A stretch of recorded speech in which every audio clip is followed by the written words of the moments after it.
النهاردة هنعمل مع بعض بريوش هش وطري، ريحته تخطف القلب وطعمه يجنن. من أول ما يطلع من الفرن هتعرفي إنك عملتي حاجة فعلا مميزة. يلا بينا نشوف مع بعض المقادير. عندي دقيق ولبن وسكر وخميرة وبيضة وزبدة. هنبدأ الأول في بولة فاضية، هنحط الخميرة وعليها السكر واللبن.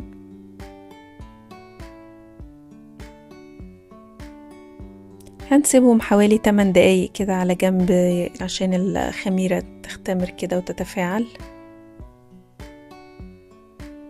وبعد كده هبدأ أنزل بباقي المكونات، هحط البيضة وهنزل بالدقيق كده واحدة واحدة.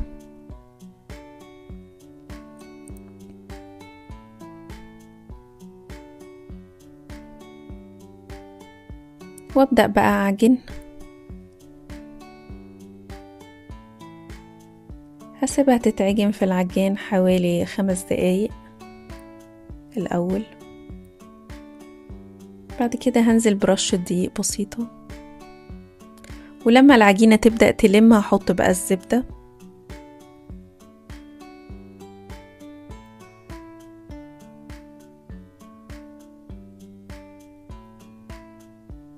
العجينة كل ما بتتعجن أكتر بقى في المرحلة دي بتديني هشاشة حلوة جدا بعد الخبز.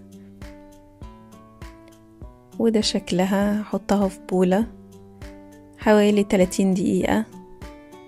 وده بعد ما خمرت هقسمها بقى كورتين كده قد بعض.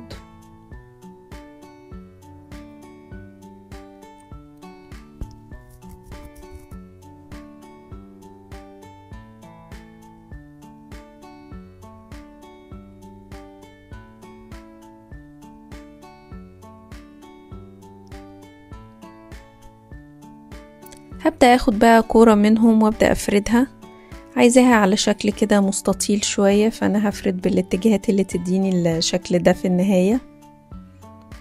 وتكون العجينة رفيعة، مش عايزاها تكون سميكة.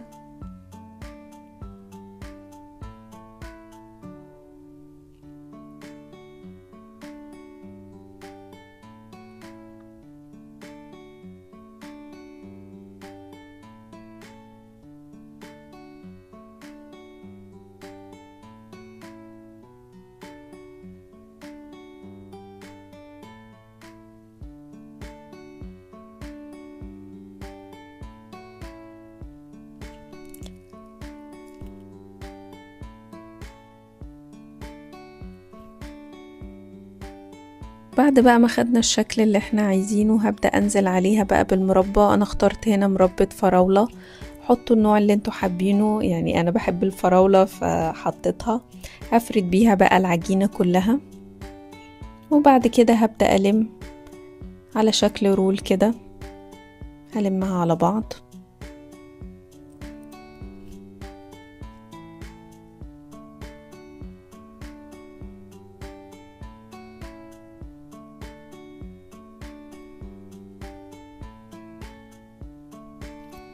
وهبدأ اخد الكورة التانية وافردها وبرضو هدهنها كلها واعملها رول زي العجينة الأولانية بالظبط.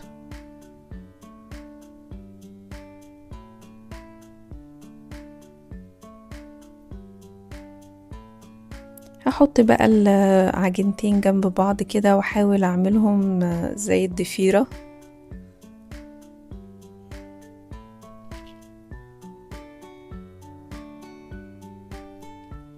وبعد كده هنقلهم في صينية واسيبها تختمر تاني حوالي 30 دقيقة.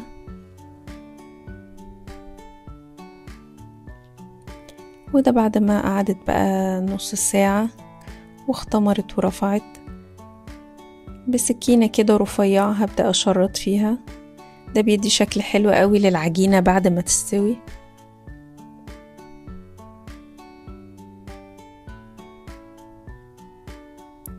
بعد كده بقى جبت صفار بيضة وحطيت عليها رشة فانيليا، وهدهن بقى بيها الوش كده قبل ما تدخل الفرن.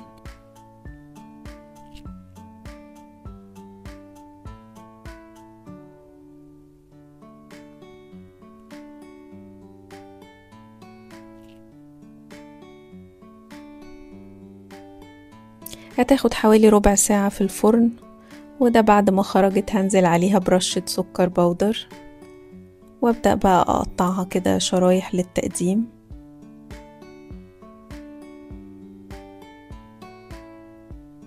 بسيط ومكوناته سهلة جدا وطعمه حلو جدا جدا. جربوه بطريقتي وان شاء الله يعجبكم، وقولولي في التعليقات رأيكم. ما تنسوش اللايك والاشتراك في القناة عشان يوصل لكم كل جديد. اشوفكم في وصفة جديدة ان شاء الله.